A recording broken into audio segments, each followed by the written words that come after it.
Stamford university, ক্যালিফোর্নিয়ার Stamford ইউনিভার্সিটির একজন প্রফেসর ফ্রেডরিক লাস্কিন, ওনার একটা আর্টিকেল আমি পড়েছি। ওখানে উনি গবেষণা চালিয়েছেন, অনেক মানুষের মধ্যে গবেষণা চালিয়ে দেখেছেন যে যারা অন্যরা ক্ষমা করতে পারে না এদের রোগবালাই বেশি, কষ্ট বেশি, আর যারা সহজে ক্ষমা করে দেয় এরা সবসময় শান্তিতে থাকে। এটা পরীক্ষিত, এটা ওনার একটা রিসার্চ। এরপর আমেরিকাতে একটা স্টেট আছে ম্যাসাচুসেট, এই ম্যাসাচুসেট জেনারেল হসপিটালে একজন পৃথিবী বিখ্যাত সাইকিয়াট্রিস্ট বসে, মনোবিজ্ঞানী, নাম হচ্ছে প্রফেসর হারবার্ট বেনসন। এই হারবার্ট বেনসন উনিও ওনার সব রোগীদেরকে দিয়ে একটা ফর্ম পূরণ করায়, সেখানে উনি কিছু কোশ্চেনার ছুড়ে দেয়, প্রশ্ন করে আর উত্তর নেয়। পরে জরিপ করে উনি দেখতে পেয়েছে ওনার যে সমস্ত রোগীরা মনের ভিতরে রোগ, এই রাগ, এই ক্ষোভ, এই হিংসা বিদ্বেষ এগুলো অন্তরে পুষে রেখেছে, এদের স্ট্রোক করার এবং হার্ট অ্যাটাক করার রেটিংটা বেশি, এরা মেন্টাল স্ট্রেসে ভোগে বেশি। আর যারা সহজে ক্ষমা করে দেয়, মাফ করে দেয়, এদের মধ্যে এই রোগ বালাই নাই। যেরকম সুবহানাল্লাহ, ওয়াল আফিনা আনিন নাস, আজকে থেকে আমরা মানুষের ক্ষমা করে দিব। কারো জন্য অন্তরে কোনো হিংসা বিদ্বেষ পুষে রাখা যাবে না। অনেকে এগুলোর ভুলতে চায় না, পেলে পুষে বড় করে, আর ভিতরে খালি জ্বলে। ভিতরে কি করে? এই জ্বালাও পোড়াও আমরা বয়ে বেড়াতে চাই না। মুসনাদে আহমদ ইবনে হাম্বলের হাদিস, চমৎকার একটা ঘটনা, কানগুলো খরগোশের কানের মতো খাড়া করে শুনেন। আল্লাহ রাসূল সাল্লাল্লাহু আলাইহি ওয়াসাল্লাম কোন একটা মজলিসে একজন আনসারী সাহাবীর ব্যাপারে ঘোষণা দিল, বলল এখন যে সাহাবী এসে বসবে সে সাহাবী জান্নাতি। আনসারী সাহাবী এসে বসলো, সবাই তো অবাক, আমাদের কারো ব্যাপারে বিশ্বনবী এই কথা বলল না, এই আনসারী সাহাবী জান্নাতি। আবার কয়েকদিন পরে আরেকটা মজলিসে বিশ্বনবী আবার ঘোষণা দিলেন, এই মুহূর্তে এমন একজন সাহাবী এসে এইখানে বসবে, এই সাহাবীটা জান্নাতি। সবাই খেয়াল করে দেখলো, আগের মজলিসে যেই লোকটাকে বিশ্বনবী জান্নাতি বলে ঘোষণা দিয়েছে, আজকেও ওই সাহাবী এসে ওই জায়গায় বসেছে। তৃতীয় দিন আবার বিশ্বনবী বললেন, এখন একজন সাহাবী এখানে এসে বসবে, সে জান্নাতি। সবাই খেয়াল করে দেখলো, ওই সাহাবীটাই আবার এসে বসেছে। সবাই অবাক, কি আজীব, কি আছে এই সাহাবীর মধ্যে, যে সাহাবীর ব্যাপারে খুব বিশ্বনবী তিনবার ঘোষণা দিলেন যে সে জান্নাতি। সবচেয়ে বেশি অবাক হয়েছিলেন সাইয়েদনা আব্দুল্লাহ ইবনে আমর ইবনে আস। মনে মনে ভাবলেন, এটা তো চারটেখানে কোনো কথা না, বিশ্বনবীর অ্যানাউন্সমেন্ট। দুনিয়ার বুকে বিশ্বনবী তিনবার এই আনসারী সাহাবীকে জান্নাতি বলে ঘোষণা দিয়েছে, নিশ্চয়ই এই সাহাবীর এমন বিশেষ কোন আমল আছে, এমন বিশেষত্ব আছে যেটা আমাদের মধ্যে নাই। যেমন করেই হোক এই সাহাবীর ভেতরের সব খবর আমার জানতে হবে।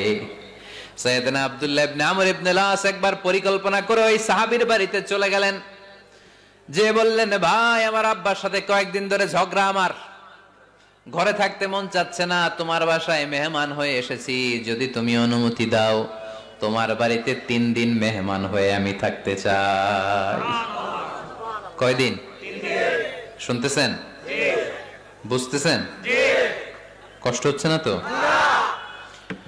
ওই আনসারী সাহাবী বলে, আহলান ওয়া সাহলান, খুশ আমদেদ, এ আমার সৌভাগ্য, আমার মেহমান হয়ে আপনি থাকবেন, আসেন আমার ঘরে থাকেন, এই ঘরে আমি থাকি, আর এই ঘরটা মেহমান হিসেবে আপনারে দিয়ে দিলাম, থাকেন। এবার আব্দুল্লাহ ইবনে আমর ইবনে আস খুব ভালোভাবে ফলো করতে লাগলেন, কখন এই আনসারী সাহাবী কি করে। 1 দিন, 2 দিন, 3 দিন পর্যন্ত ফলো করার পরে সাইয়েদনা আব্দুল্লাহ ইবনে আমর ইবনে আস এমন কোন বিশেষ আমল এই সাহাবীর মধ্যে খুঁজে পায় নাই। 3 দিন গভীরভাবে পর্যবেক্ষণ, অবজারভেশনের পরে বিশেষ কোনো আমল ওনার চোখে পড়ে নাই।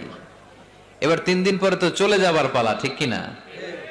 এবার তিনি সোজা সাপটা আনসারী সাহাবীর কাছে যে ভিতরের কথা খুলে বলে ফেললেন, বললেন, ও ভাই, আসলে আমার বাবার সাথে এমন বড় কোনো ঝগড়া আমার হয় নাই যে কারণে বাড়ি থেকে বের হয়ে তোমার মেহমান আমার হওয়া লাগবে, আমি বিশেষ এক উদ্দেশ্যে এসেছি। কি উদ্দেশ্য?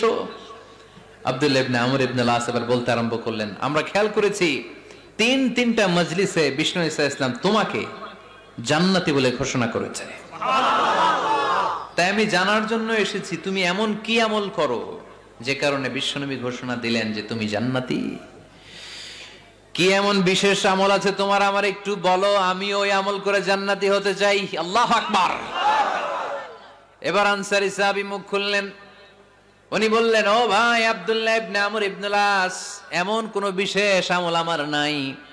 হালাল পন্থায় রুজি করি, ব্যবসা করি, নামাজের সময় নামাজ পড়ি, রাতে এসে ঘুমিয়ে যাই, ফজরের আগ দিয়ে উঠে তাহাজ্জুদ করি, সময় মতো জিকির আজকার করি, কোরআন তেলাওয়াত করি, কিছু দান সদকা করি। সবাই যা করে আমিও তাই করি, স্পেশাল কোনো আমল আমার জীবনে নাই।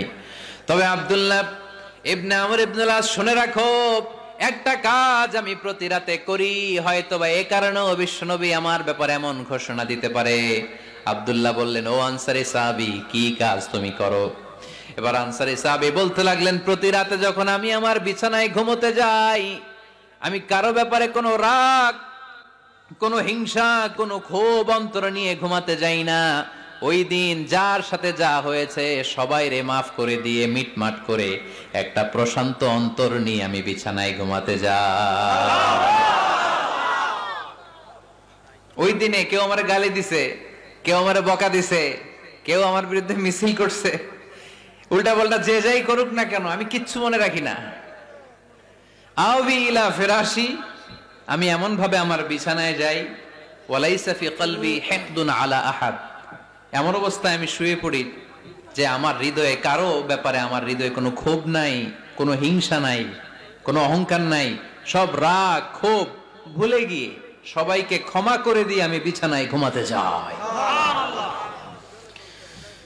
এজন্য বিশ্বনবী এই সাহাবীকে তিনটা মজলিসের ভরা মজলিসের মধ্যে জান্নাতি বলে ঘোষণা করেছে। এই হাদিস থেকে শিক্ষা হলো, আমরাও যদি প্রতি রাতে বিছানায় ঘুমোতে যাওয়ার আগে সবাই রে মাফ করে দিয়ে মনের যত ক্ষোভ জ্বালা যন্ত্রণা আছে সব ভুলে যে বিছানায় ঘুমাতে পারি, এই সাহাবীর মতো আমাদেরকেও জান্নাতি হিসেবে কবুল করবে কে? পারবেন আজকে থেকে? ইনশাআল্লাহ। বিছানায় যাওয়ার আগে কি করবেন? আজকে সবাই রে মাফ করে দিব। যে আমার উপর জুলুম করছে ওই বিচার আল্লাহ করবে। কে কি বললো ওটা দেখার দরকার নাই। কারো ব্যাপারে কোনো ক্ষোভ, কোনো তিক্ত অভিজ্ঞতা, জ্বালা যন্ত্রণা অন্তরে রাখবেন? রাখলে লাভ না লস? এটা আরো জ্বালা দিবে আমারে, এটা আরো ভেতর থেকে কষ্ট দিবে। It will burn me inside, ভিতরে জ্বালিয়ে পুড়িয়ে শেষ করে দিবে। এগুলো বয়ে বেড়াতে চাই না আমি, আমি সব মাফ করে দিতে চাই। চিল্লায় বলো ঠিক কিনা?